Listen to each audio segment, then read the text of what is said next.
Hello, hello, everyone, and welcome to the Rise of the Womb Oracle. I am your host, Athena Sai. I am a womb wisdom keeper and oracle for the Blue Rose Codes. And today I am so excited to have one of my friends and mentors, Marguerite Rigoglioso, with us. So hello and welcome. How are you? Thank you, Athena. I'm well, and it's great to be here. I'm excited for you about this. Yes, I am so excited as well. So let me introduce you. For those of you that don't know Marguerite, she is a PhD and is the founding director of Seven Sisters Mystery School, where she serves as a teacher, a mentor, and oracle of the Dove Priestesses with a special attunement to Sacred Cannabis, Cacao, and more. She is the foremost authority on the history of virgin birth, and she is also the author of a bold new award-winning book, which is amazing, by the way, The Mystery Tradition of Miraculous Conception, Mary and the Lineage of Virgin Births. She's taught graduate and undergraduate courses in the US and UK, and in 2012, she founded Seven Sisters Mystery School, through which she's been teaching around the sacred feminine and mentoring clients on the evolutionary spiritual path. She is also the author of Virgin Mother Goddesses of Antiquity and the Cult of Divine Birth in Ancient Greece. So hello again, and I'm so honored that you are here with us. Wow, thank you, Athena. Yeah, well, we have a pretty good connection going mutually with all of the things that we're receiving. So it's wonderful to participate. Yeah, and just a little bit more about how I connected with Marguerite is I think it was 2022, it was April 2022 when I actually stumbled upon the Seven Sisters Mystery School. And honestly, I haven't looked back. I've taken almost all of your courses because the way that you weave the legends, the myths with history and your own inner gnosis is just incredible. And like, I was really trying to put these pieces together because I was getting these messages and I was having visions and I was having oracular memories, and I even got support and had a hypnosis session where I actually was like living through the living lineage of Sophia. And so I was like in this vision, I was Sarah the matriarch. I was pregnant with Isaac, and then it moved into Mother Mary, and then it moved into Mary Magdalene, and then into Sarah. And so I was like, I know I'm not those people, of course. So I really had to start like figuring out, what does this mean and why is this coming to me? And so when I found your work and your Holy Womb chakra teachings, as well as your Mother Mary courses and all the other courses, it just hit home, like this is where I need to be to learn the history aspect of it, as well as the religious context of it, and to really start to also weave in my own inner knowings with the visions and the sensations and the experiences that I've been having. And so, yeah, I just want to say thank you, because really you helped me to understand more of myself by putting all those pieces together in such a powerful way that you do it. So I just want to honor you for that. Oh, thank you. It's wonderful to hear that. I know I've been observing and participating with you, and you've done a beautiful job integrating everything and taking it all to new levels, in service to other people. It's very rewarding when, one can see the fruits of one's labor in the effects, the positive effects it's having in others. It doesn't get better than that, really. Yeah, it's amazing. So today we're talking about the womb oracle. And so I've really been feeling this pull, this inner sensation that's like, we need to gather together and really start to share our stories, because we all hold pieces. Whereas in the past, it was like one being, of light, like Yeshua or Buddha or Mary Magdalene, like they held the codes. And now it's like I was saying with that vision I had, it's like the living light is moving through the masses. It's moving through the web of life. And so more people are awakening to this remembrance of the womb. And so my question for you is, when you hear the phrase womb oracle, what does it actually stir within you? It feels very ancient, and it feels very connected with really the core element of the divine, especially if we're considering the divine, Mother Divine. It just feels like a portal, a cornucopia, a place of rest, a place of wisdom.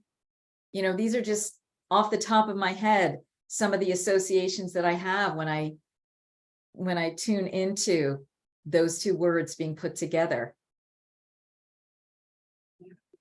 And what do you think? Because I know it's not just me. I know so many are experiencing this awakening. And why do you feel this oracular ability, especially connected to like the wisdom of the Divine Mother? Why do you think it's on the rise right now? I mean, I know it's been slowly rising, I would say, over the last like 15 years, especially since 2012, but it just feels like there's a whole next level that's coming in right now. So why do you feel this oracular ability is opening up within more people now? Yeah, and it is, and I will address that. And I think going back to what you were just asking, womb and oracle together, it's important to see the locus of the oracle information, or one of the loci of the oracle information, as being the womb, this great power center, this great dampened down, you know, and to a large degree untapped portal of the human body and of the cosmic body. So, as you know from the Holy Womb Chakra teaching, Sri Kaleshwar talked about that the womb has miraculous powers to help us with our own healing, with our own amplification and edification, and that of others. So the womb as being an oracle portal is, I think, an evolution of the opening that's been happening for a long time now, certainly decades, maybe hundreds of years, you know, in the common era, where we are opening our energy centers to receiving more high-level information, right? And in the teachings over the past, certainly 50 years, maybe more, the locus has been considered the upper chakras, the third eye, the crown, the eighth chakra above the head. And yes, all well and good, maybe even the alta major at the back of the head. But what about the womb? When we start locating the source of divine wisdom, which is Sophia herself, who was considered the womb, what happens then? How do we open even further to this information? What kind of information might come through differently when we consider womb wisdom versus eighth or seventh chakra wisdom? How does casting the feminine flavor into it affect us? And yes, we are all opening to our oracle wisdom these days because it is part of the times. It's part of the big cosmic evolution, lurching, birthing that is happening on planet Earth as we release shackles from energies and influences that have not been beneficial to our planet. And as we come into alignment and awareness and awakening to our truly divine nature, walking here on the planet, coming into awareness of that means opening to the wisdom that is available, the guidance, the knowing, the knowledge for right living, for progressing forward in our ministries, for helping the planet continue this birthing process, this renewal process, this rising out of the ashes process. So we're in a very deep situation, you know, and cycle here on planet Earth as a part of the ages. And it is critical that we awaken, opening our oracle, whether it be through the womb chakra, through the upper chakras, is about dissolving the veils between third dimension and higher dimensions. And then that also lets us cavort with those dimensions in ways that it's absolutely critical for us to do now. We must have a remembrance and a realization that there are things beyond the veil that are interacting with us all the time that we want to get into alignment and co-creation with, and that there are certain aspects of it that we want to say no to. So we're all in this very deep process that looks many different ways on planet Earth.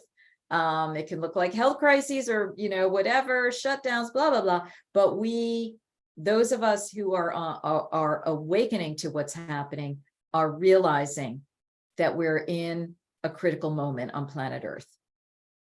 Yes. Oh, I love all of that you said. And it's coming into stewardship in another way. And it's almost like beyond stewardship. It's like remembering that we literally are the earth, right? Like we literally are that connected. We're that holographic connection. And so it's like, how can we step into more of service to, say no to the things that are occurring on the planet and saying yes to the things that are lighting us up and that are bringing in joy and pleasure. And I think the womb, for me, it's like that higher chakra you're saying, the oracle is really having that clear cognizant, that clear knowing, that stream of information is coming straight in.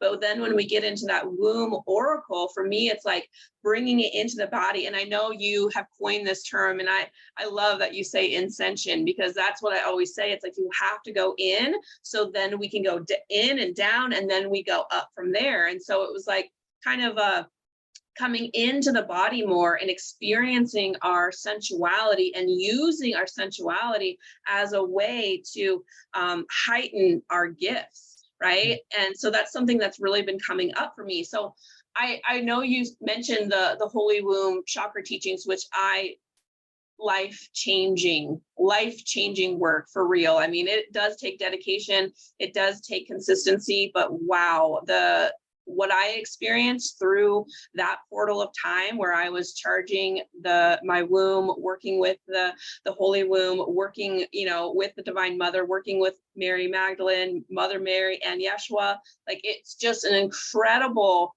modality. And so I want you to kind of talk, because people sometimes get the misconception that the sacral chakra is the womb. So can you first kind of say what's the difference, I guess, between those two? Yeah. So the second chakra is basically connecting up with the physicality of the sexual organs and so forth. And it's really very much connected with birthing, conception, creativity, and so forth. The Holy Womb chakra is related to that and tied in, as I understand it. And it's kind of in the same place of the body, but it's more like an overlay whose nodal point is what we're calling the Nada Bindu point, which is an energetic point that floats in the body about 1.5 inches below the navel. And this is all according to Sri Kaleshwar, the late Hindu saint, who brought forth these teachings from the ancient palm leaf manuscripts in his brief 36-year life, out of which he crossed in 2012 and began teaching it. And that's I was taught in that system, so I can take no credit for anything except having the stamina and chutzpah to do these practices and then get a course together about them, for which I was certified to do. But according to him, the Holy Womb chakra, is connected into that Nada Bindu point, which is more like a portal into the womb of Mother Divine, often through your own physical womb and the womb of your mother, if you're not a male. If you're not a female, if you're a male. So he was never very, to my understanding, rigid about where or what it is, but I more see it as an overlay that is like a purple chakra that encompasses the navel to the vulva in the woman, and basically the Nada Bindu point in the man, everything in between. It's physical, it's non-physical, it's energetic, it's the entry point for spirit energy to come in and go out of. So this is the place where we can receive spirit and then share our spirit outward in healing modalities, in wisdom modalities, that type of thing. This is how I understand it. If you talk to my teacher, Cindy Lindsay, she may say slightly different things. If you talk to Monica of Penaconda at the Divine Mother Center, which is the repository for these teachings in Laytonville, California, they may have slightly other ways, but I think more or less that's it. And point is that it's for everyone to intuit into where is the Holy Womb chakra in your body, and how does it connect in with Mother Divine's universal Holy Womb? Yeah, that's so beautiful. And so I know there's so many streams that we can go in this talk, because this is like your life's work, like doing this work and the sacred feminine. So I just want to go in a little bit more about, there are some, I'm not going to share them, of course, because, they can come to you and you can train them properly how to access these. But there are some mantras within the system that actually activate the Siddhic powers, which are basically like heightened, our most heightened states of being. So like if you're familiar with the gene keys, they have the shadow, the gift, and the city. That city is something that, many of the masters that have walked this earth have been able to tap into.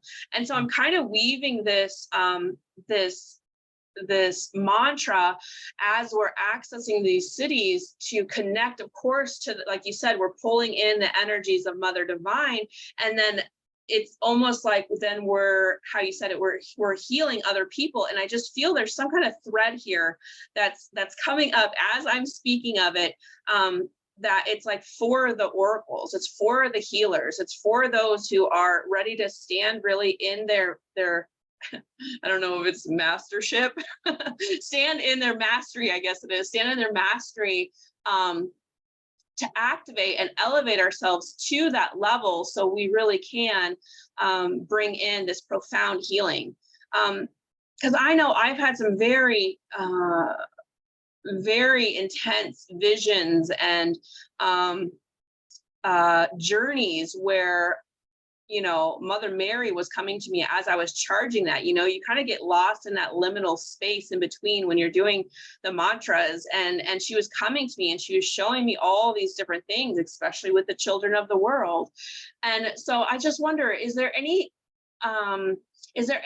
vision or any experience that you had while you were working with that really helped you put a couple more pieces together for yourself in your own journey in life, in relationships, in your business? Right. Well, there are like at least 8-ish or so mantras that are part of the initial Holy Womb chakra practice, which the teachings instruct you to ultimately do each mantra 108 times over 101 days. That's the process of charging the mantra for yourself, meaning charging yourself with the power of those Sanskrit syllables, each of which are connected to an angelic being. So it's like you're playing an angelic harp while you are speaking these things, either out loud through your vocal cords or in your mind in the inner planes. And I wouldn't necessarily say that it was the one to open the Siddhic powers that was my necessarily turning key, although I did recognize that, whoa, I'm starting to enter into a path of miracle worker here, because what are the Siddhic powers? Let's just explain those. Those are the abilities to work with the 5 elements, for, if we include ether, earth, air, fire, water, in other words, the 3-dimensional realm, in what seem to be miraculous or counter-biological ways. The ability to start and stop fires, at will, or then the ability to work with your organic matter in different ways, your healing, your DNA, right? So these are the kinds of powers that Jesus had, that Mother Mary had, that Magdalene had, and others, many other saints throughout the ages have had. And it's part of our birthright if we are able to access this aspect of our Christ Sophia nature and really turn on all the DNA, all of the strands, and all of the so-called junk DNA, etc., which we're working with through various means. The mantras are one of them. There are other practices and visualizations and so forth. So I would say that as a whole, going through that process of the initial purpose is to clear your womb, whatever your gender identity, clear your womb of anything unwanted that kept you back, harmed you in any way, cords from old lovers, debris from old lovers, heartbreak, all of this type of thing. And as I was going through that release process over 3 months, yes, many things would come to me as I was doing the mantras, as with you. All of a sudden, partners that I had forgotten about, and that, wow, just seeing my own kind of lack of integrity with all of that, and trying to forgive myself. There's the mother healing that goes on through this process as well, coming to forgiveness with your mother, or a new relationship with your mother.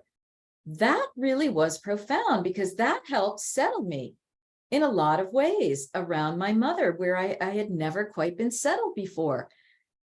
As a result, after 3 months of this, what ended up happening? I found my home to live in, right? In a really weird market. I found my partner, I mean, really, it was, if I go back, so I found the home in 2020 after I'd finished this, like basically a week later. A year later, my partner came into my life, so it's like, if you look at the timings, yes, there are some miraculous things that can start happening, that you're realizing that you stirred through these practices. So I'll leave it at that for the moment. Yeah, it's such a beautiful journey for sure to go on. And like you said, it does take us, we have to do the inner work. And I think so many people want to just bypass that and be all love and light. But I think maybe more people are starting to understand the love and light isn't all working. Like, we have to do that internal work. And so, yeah, that system is so helpful for that. Yeah, because, getting to the 5th dimension can really suck. I mean, we were all like, oh, yay, let's move into the 5th dimension. And it's like, well, you got to go through the ayahuasca purge before you're going to get there, girly. Like, what is unhealed in you? What is unacknowledged? What pains are still there and need to be self-loved into wholeness? What issues and personality tendencies do you have that need to be refined and softened? What amends do you need to make to yourself and others? What tendencies do you have to keep going into anxiety and this and that? And how are you going to handle it? Because you can't take it with you.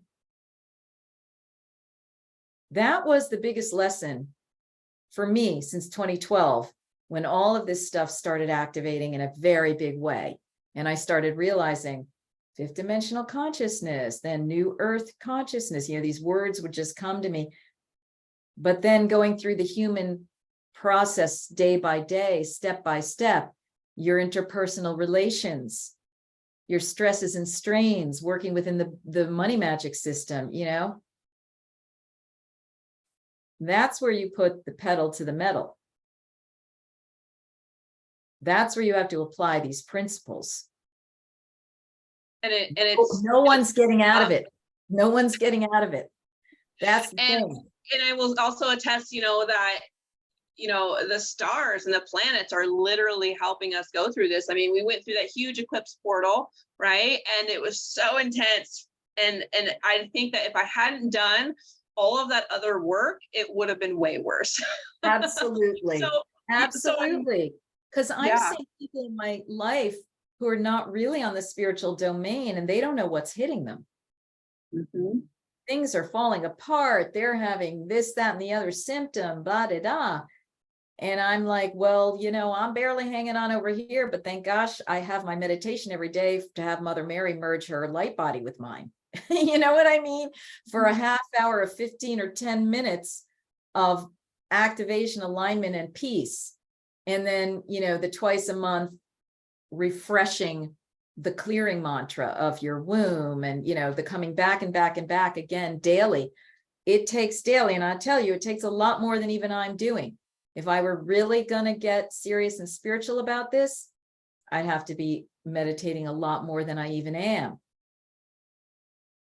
But I also think there's a part of it that things are just flowing to us more easily now. It's almost like, because I used to be, I would meditate for almost 45 minutes to an hour every morning. And then things shifted, and it was almost like I didn't need to meditate the same as I used to, because stuff comes easier to me throughout the day. Not always like that, but I do need, like you said, that 15, 20 minutes of quiet. What I've been doing lately is really bringing the sun in. I open the curtains and I light my incense and I have my cacao. And then, I'm pulling those sun codes into my body, into my cells. And that's been my practice. Of course, I have 2 little kids, and they don't always sleep in. So they're on summer break. So they're running around at 7 a.m.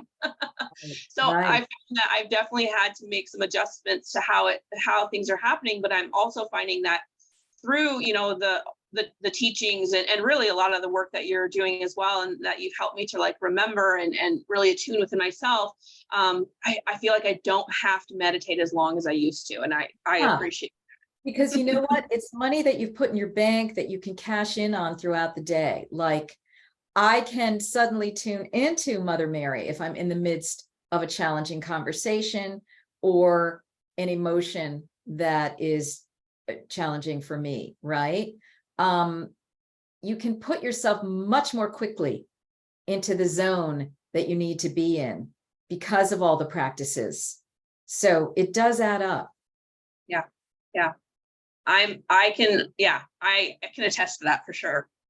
So I know we've been kind of talking about the holy womb chakra system, which is amazing, but I kind of want to switch gears, because as I was, thinking about what I wanted to speak of, the Fae came in so strongly, and I know you have such a strong connection. So the fairy and the plant realms were coming forward, and what I've been realizing is just how much they are showing up as allies.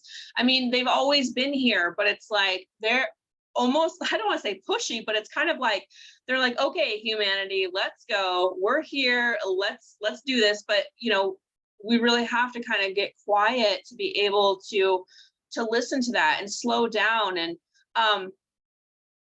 there's so many different avenues that we can go, but what are you feeling when it comes to like your oracular abilities, when it comes to even working with the womb in any way? Are the Fae and the plants, how are they guiding you on that journey? They are a whole body of intelligence and wisdom that can be tuned into at any given moment. So if I want, I can focus my meditations on them or bring them into my meditations. I can bring them into my plant medicine ceremonies. I can bring them into my just thoughts.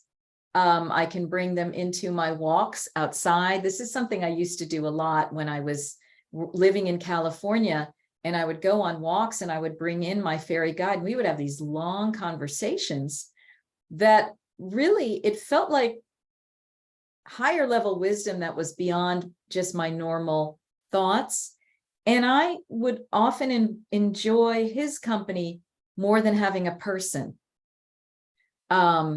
Because of the level of what was coming in and the delight and the joy and the love that I would feel. And, I've tuned my attention to my literal plants in my house, and they're now thriving all that much better. My orchids now don't die, they live. And so they are in the oracle stream. You just need to tune into their radio station, so to speak, and there they are.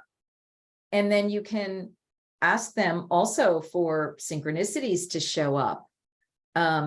you can have little altars to them and have coins and different kinds of offerings to them, and just ask them to be in communication. You can go on play dates with them, right? So there's so many ways that we can bring them into our own personal life. And then we can also receive wisdom from them about, well, then what do we do with this information? How do we take this fairy knowledge to others so that we can co-create the new earth? We can rectify environmental destruction. We can raise people's consciousness about, do we really want to cut those trees down? Do we, or do we want to farm in a different way?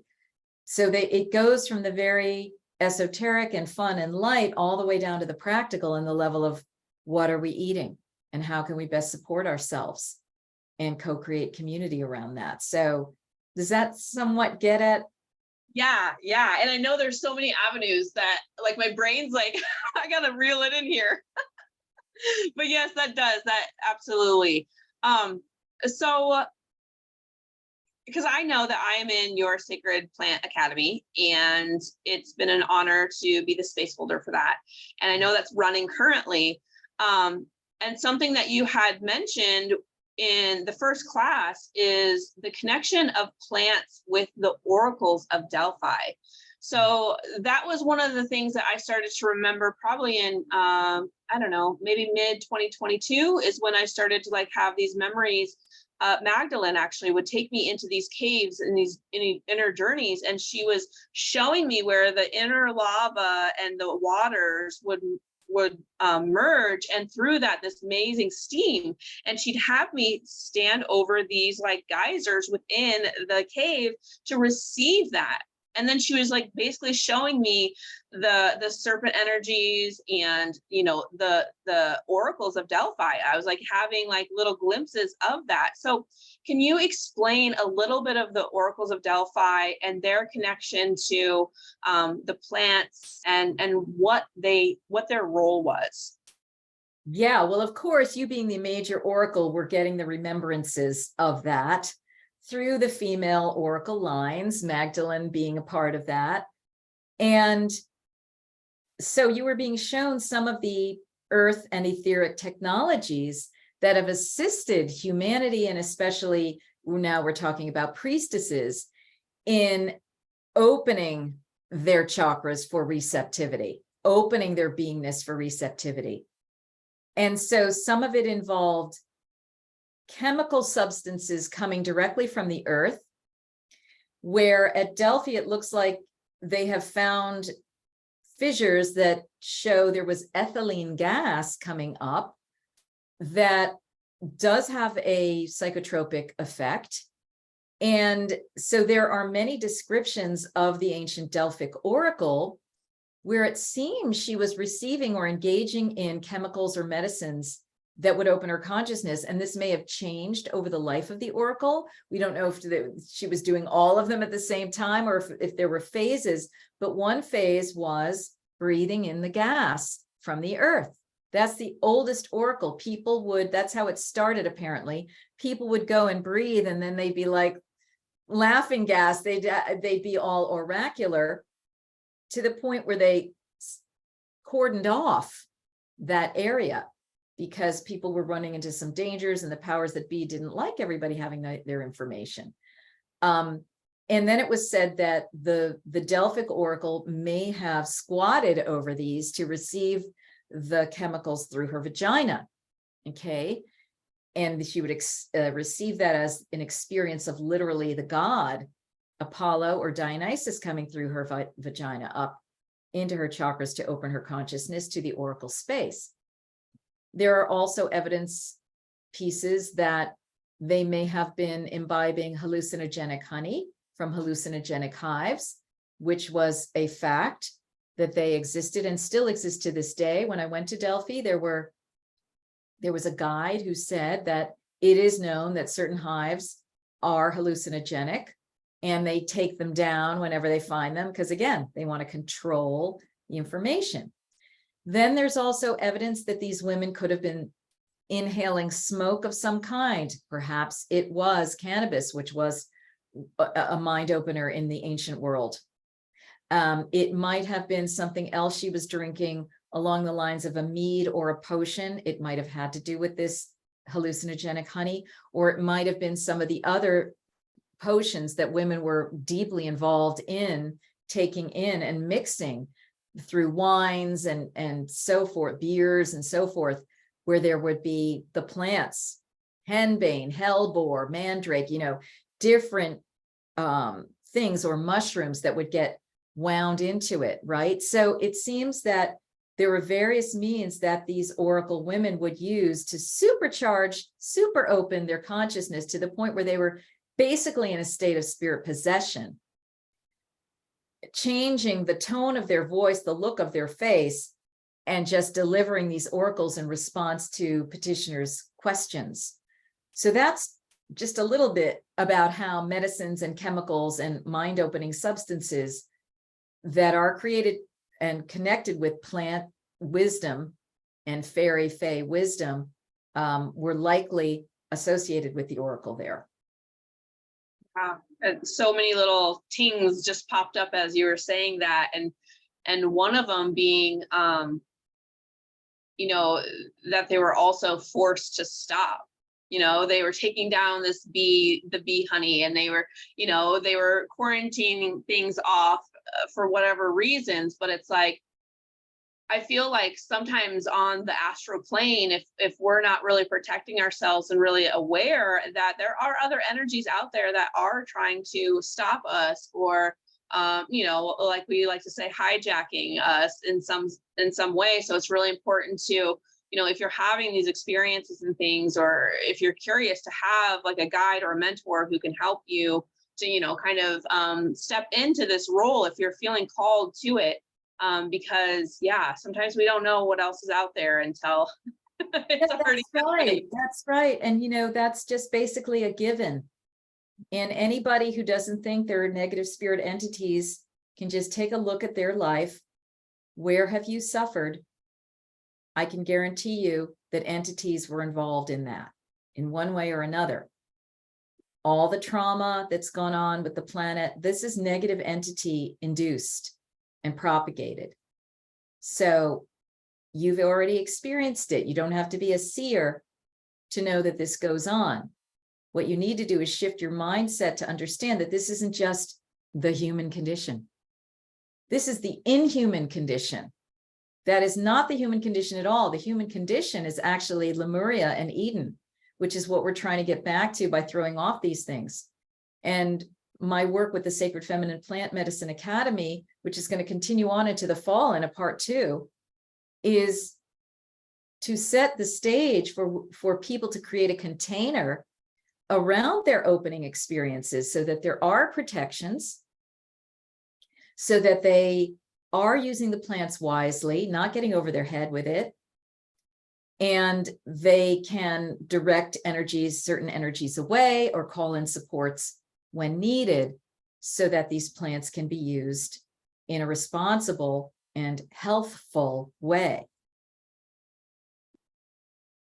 Yeah, and I just got full body goosebumps when you talked about that, because that's what I've been seeing as well for the future, is these containers where we are safe and supported to do this oracular work, not just individual anymore, but group, like yes, mass groups of healing work, where we are going in and we are doing, clearing of the grids, or we are actually, tuning in and channeling the Divine Mother through us to do, like you said earlier, those miracles, because we really can access those. And so I feel really strongly that this is part of why I'm bringing all these people together, is because like we're being called into this new way of and it's not really new, it's ancient. I remember, my Lemurian past lives, like sitting in ceremony, sitting with other women where we were doing this. We were literally anchoring that divinity into ourselves, and we were, sharing it through not just the earth, but through the cosmos. And so I feel like, what you're doing and what you're bringing in is just another part of that. And so thank you. Yeah, well, you're welcome. You're welcome. And we're going to really have fun in the second part of the plant medicine, because we're going to be going into directed and guided group work in the plant oracle space on various topics, which of course are infinite. There is an infinite, but you know, we're going to dial it down and not get too ambitious. But you know, what happens when we look at this topic with Blue Lady Lotus, cannabis, cacao, you know, what kind of, how do we build on that information? So we're probably going to pick, I'm just channeling it right now, three themes that we work on in each of these ceremonies. And we go from one to the other, and people are going to collect their information.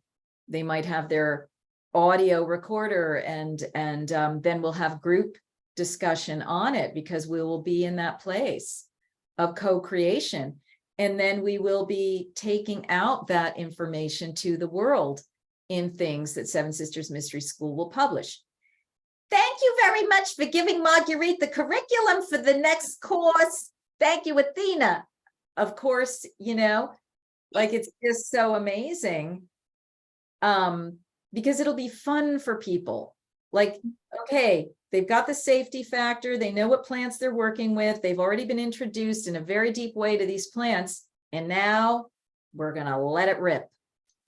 And I feel it's time. I really do. I mean, the planet needs it. We all need it. I think we need that gathering and that harmonious way of connecting and using our gifts in such a profound way. Because it is amazing when we can use it for ourselves, absolutely, right? But when we can share that gift, you know, the message I've been getting a lot lately is like, how can you, you know, share that? How can you deliver that to more people? How can we get this out to more? Because it's not just our gift, right? It's the world's gift. And we're just saying yes to the ones that are harnessing it and anchoring it and transmitting it out. You know, we're the ones saying, yes, okay, we're doing this. And so, yeah, I look forward to that. Oh, I do. blessed be, lots of fun. And it should be fun. It should feel ecstatic. These states were called entheos, being one with the God, having the God in you, or ecstasis, being ecstatic. All right. All of these words came from basically trance, trance oracle experiences that, of course, used to be the way we walked around the earth in ancient Lemuria, but things have changed. And we're trying to get back to the garden. Well, and something that's come through, you know, I've been working with Blue Lotus for, I don't know, maybe a year now. And then I've been working with Hathor for several years. And so they've been intertwining since taking your course as well. They've really been intertwining and showing me, like, you know, it is about ecstasy. It is about dance. It is about pleasure. And how, you know, like you said, those are our original states of being. And we've been so conditioned to be in this negative funk, like, and we're still clearing. There's still so much that we need to clear and release. But also, as we're doing that clearing and release, like, coming into that higher vibration of bliss and access to bliss, wisdom from that. Yeah, bliss. That's really our birthplace, our birthright, our birth destination. And we really want and need ways to, you know, let's just all collectively, I'm inviting the vision now, seeing the world go back to bliss in the organic, carbon-based timeline, where all of the tensions have melted away. We're in cooperation as a virtuous cycle that just keeps spiraling deeper and higher and feeding itself. And the purpose of life is to cultivate that much more bliss that day for yourself and get into this complete bliss phase and fest that is endless. It's a fractal. Bliss is a fractal too. There's no end to it. So this is what we want to be envisioning, the blissful world, you know, and I call it Lemuria, but there are many other names you could give it, Shangri-La, Shambhala, you know, We want to get back to that garden. And that's exactly where the fairies are. So they are the helpers. And the Oracle Trance open state is key and critical to all of this.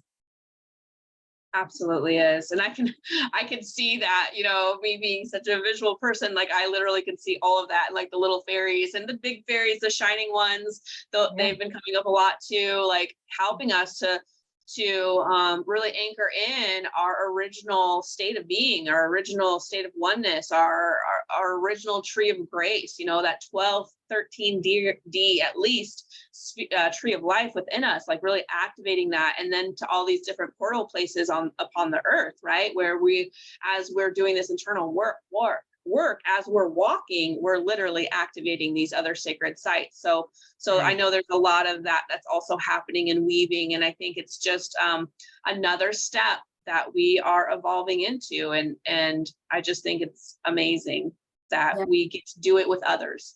That's right. That's right. So we take and co-create these opportunities and are grateful for them and truly enjoy them when they happen, which we envision and affirm will be more and more and more.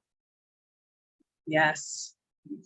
So one other question here is, if you had a message for humanity right now, whether that be, you know, going into oracular space or just whatever's on your heart right now, if you had a message for humanity, what would it be?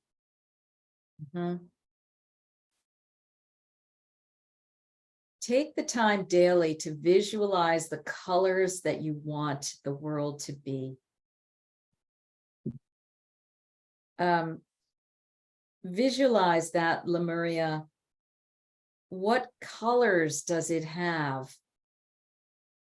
Amplify those inner colors within you, because it bypasses the need to think about it, create mental content. It just activates the energy, working with the colors of the visible spectrum, the colors of the invisible spectrum. And just spend a few moments a day and infusing that vision with love and a tincture of joy. Just getting yourself back into that every day, because the more you do that, the more it like bleeds into your whole full reality. The more you feed it, it just like bleeds into your, and then all of a sudden you're in that Eden realm, right? So it's just taking the time, taking the focus to stir it in. And there might be some other way that you think about stirring in, you know, maybe you just get calm for 10 minutes, or get peaceful and stir in peace, or get loving, or get ecstatic doing some dance, or go look at the greenery and just bring that energy into, right? Some way to just stir it in and just see it like paint on a blotter that's just spreading out and out and out, and coming to engulf your whole reality. That's so beautiful.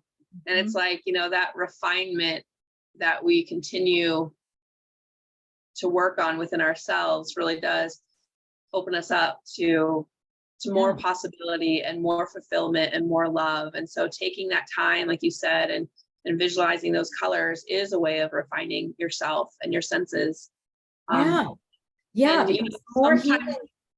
the more healing we do, the more we're available for that. Okay. And the less we're spending our days ruminating and being in anxiety and so forth. So a little goes a long way. Tincture. You know, the fairies were famous for their tinctures. One little molecule, one little atomic drop of universal joy goes a long way.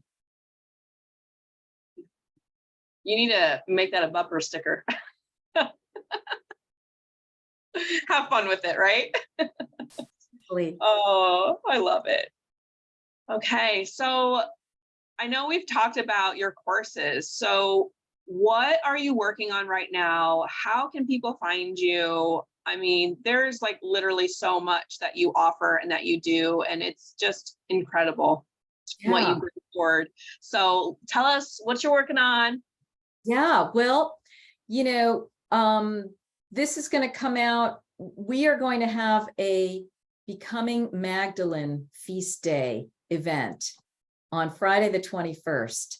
So we're going to be announcing that. So for anybody who wants to learn how you can join that, definitely go to sevensistersmysteryschool.com, sign up for our e-newsletter, and you'll be kept abreast. We go once a week, letting you know on Sundays. That's going to be wonderful because we're drawing in some of these Magdalene priestesses that were part of the Magdalene course that we did, and they will be guiding us through the 4 pillars of Magdalene: womb wisdom, heart wisdom, sight wisdom, and ascension wisdom. And then there's going to be the Sacred Feminine Plant Medicine 2, which anybody can join into. You're going to be able to scoop up what you missed from the first one and just get it under your belt, and then come and join us for basically 3 months of working in ceremony and integration sessions together, where we're going to be doing this ecstatic, inner, and collective work, play, all right, to start getting the information coming through, really shifting our own personal lives and helping to shift the world easy peasy through ceremonial state energy. And then, we've got many other things coming down the pike. There are going to be things this later in the winter. I have another book on Mother Mary coming out in 2024, so people can find out about that on my email list. And I would say, I'm always available to work one-on-one with people. So if you're feeling inspired, drop in on sevensistersmysteryschool.com, go to our offerings, my sacred mentoring or readings with me, book a single session, or there are some other options that you have available. I'm here to support people. I'm here to hold, witness, encourage, help you amplify, help you move forward in your ministry, your healing, your purpose on this earth, and really diving into who you are as a star being, essentially, So I love that kind of work, and I'm always welcoming people to come work with me. I would say those are the main things right now. And thank you so much, Athena, for letting me just verbalize that to your community. Yes, and I want to give a shout out to, you have a lot of recorded classes that you've done in the past. So the Mother Mary Mysteries. Yes. Dive in, please, everyone, please. Yeah, the Mother Mary Mystery Teachings, the 7 Mysteries of Magdalene course, the Holy Womb Chakra teachings. These are all on demand right now. And you just go to sevensistersmysteryschool.com, and in the online offerings, you'll just see it in the drop down. I also have a fairy course, an oracle course where you can cultivate your oracle chamber state even without medicine. All right. So yeah. They're all, and I haven't taken all of them, but I've taken quite a few, and they really are, especially if you've been having the pieces like falling in, but you can't quite click them all into place. I just feel like you help us click them all into place. So once again, I just thank you for the work that you've been doing, your whole life, really bringing you to this point and beyond. And I'm glad that our paths have crossed again. Is there any last messages or anything else on your heart that you want to share before we go? Well, just thanking you, Athena, for being the beautiful star wisdom queen that you are, for all that you are doing within your own life, for all that you're generating for other people, for what you're creating here. I just really honor your ministry and support it, and look forward to seeing what you're unfurling and unfolding and fractalizing as time goes by. So thank you. Yeah, thank you so much. All right, well, this is our call for today, and it's 2:22 here on my computer, and that's my number. That's my Magdalene number, so that's just perfect. So thank you guys for watching, and we'll see you soon.